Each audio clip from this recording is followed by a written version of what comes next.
ክሊክ አደርጋለሁ። ጥሩ ኦኬ ገባ። ኦኬ አሁንስ ያ ይሰማል ግን ማይኩን ተጋርጋ ወደ አፍ ክሊክ አደርጋለሁ። ሰራው ነው ኦኬ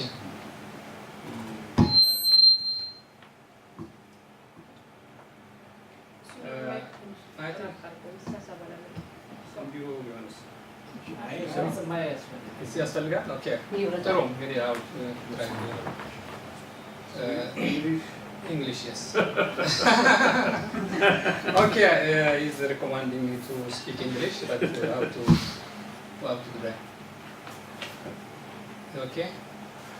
So, ladies and gentlemen, welcome to our press conference. This press conference is organized by Ethiopian Democratic Forum and Apply Human Rights, represented by jurist Stella. Today we are going to present the case we have presented this morning to the police about Ethiopian 2005 election. Last week, the Ethiopian satellite television reported one report that two prisoners, Badru Hussein and Yasin Ahmed, were complained to the court that they denied food from the prison authorities.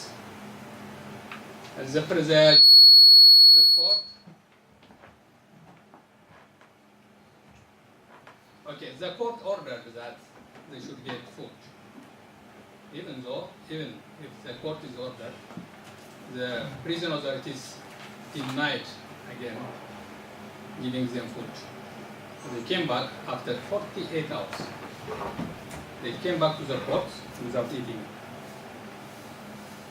This shows that in Ethiopia today there are two governments. One, a symbolic PRDF government. Two, the real TPLF government. When we talk about human rights violation, torture, mass arrest, and inhuman treatment, we are talking about this TPLF government. Back 2005,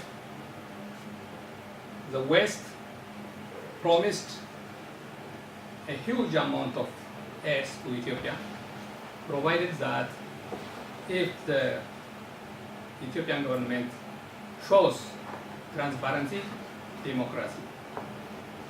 The Malaysian government said yes, okay, we shall do it.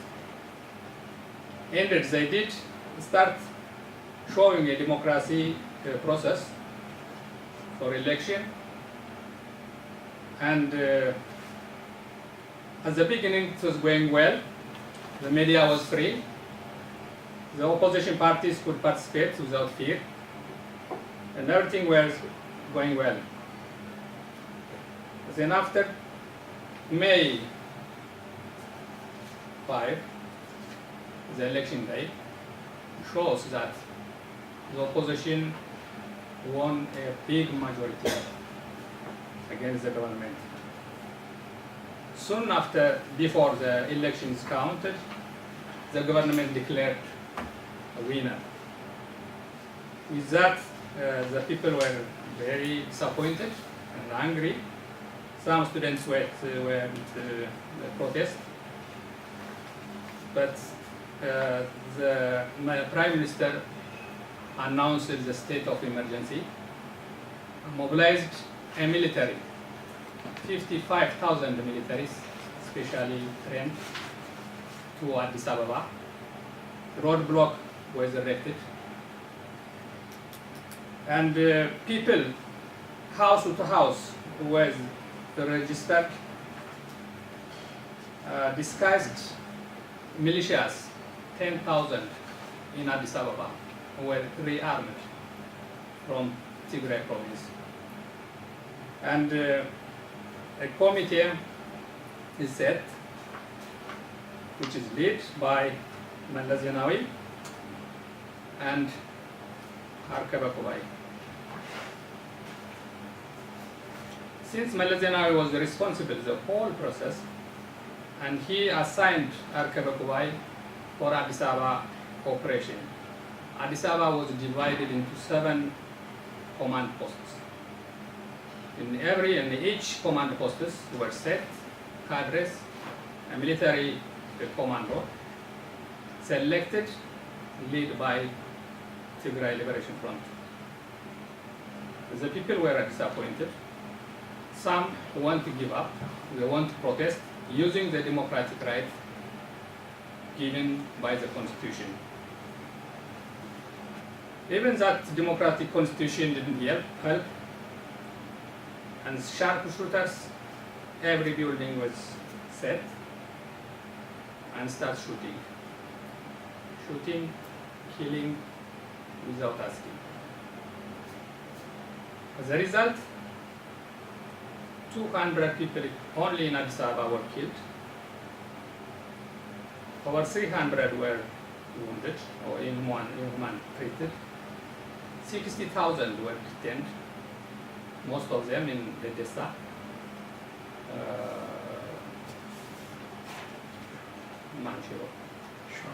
Shuwarovitz.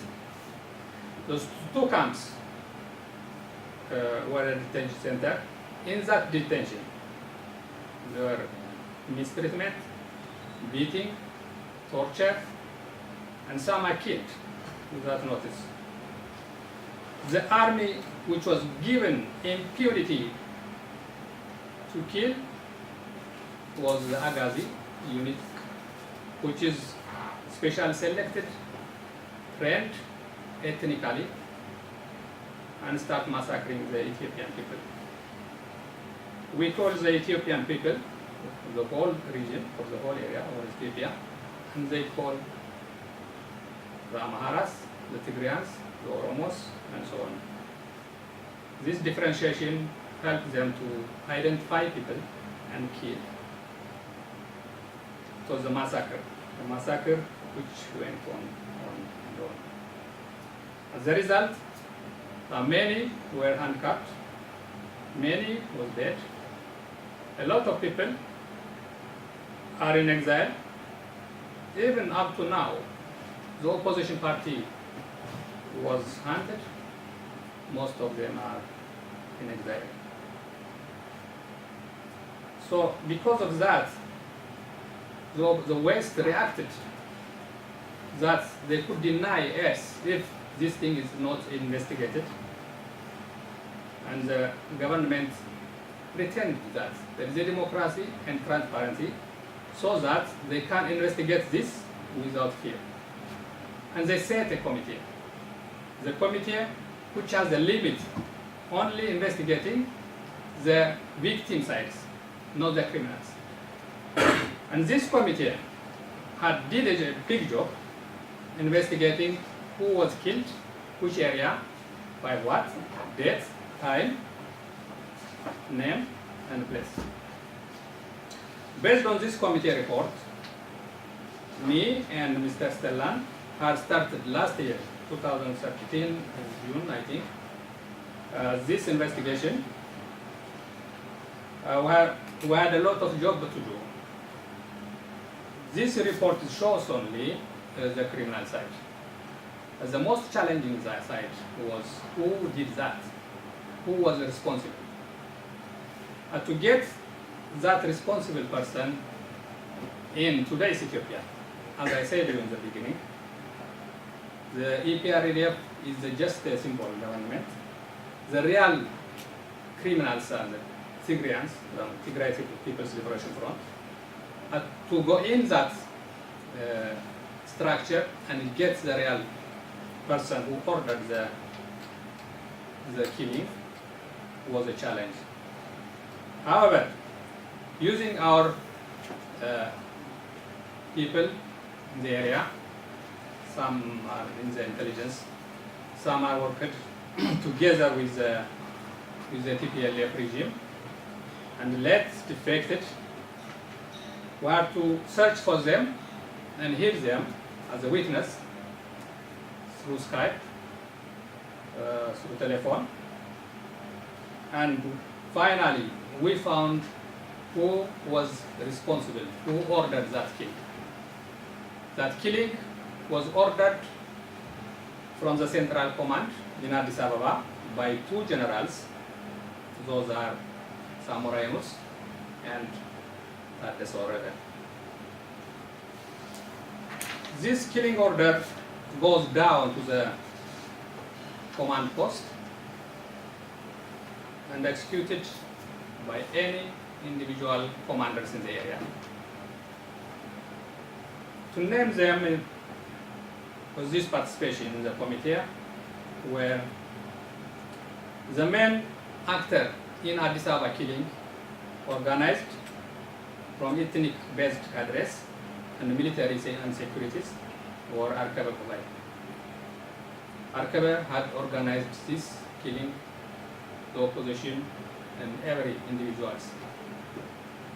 Because he lost the election in Addis Ababa, the mayor of Addis Ababa was elected to Brahanu Naga, the doctor, is in exile now. Because of that, he wants revenge. Revenge that the Addis Ababa people didn't elect him.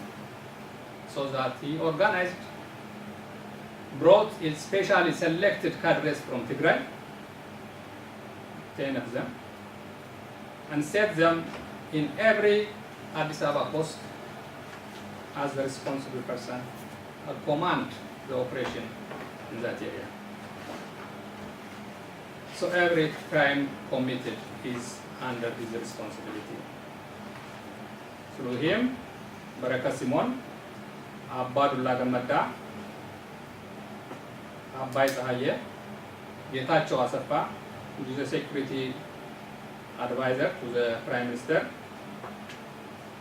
Hassan Shifa, Mulugeta Barhe, Nadga Barhe, Workana Gabayo, and Commander Samara. The special thing for Commander Samara was interrogated by the chairman of the Inquiry Commission, and lately he admitted that he killed the woman.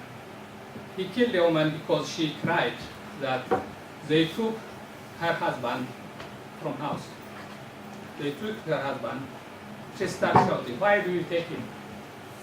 And instead of answering and explaining why they take him, and they shot him. They shot her. Sorry, thank you. They shot her in front of the people, in front of her children. So in this action, the children were shot, and all the men, women were shot.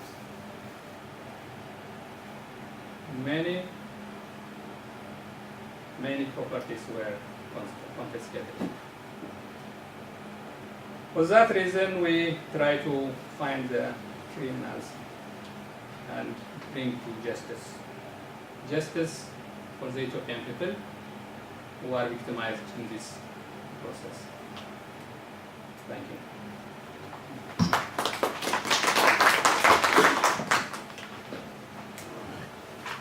And now Mr. Stella can explain how this juridical process is going to be resisted.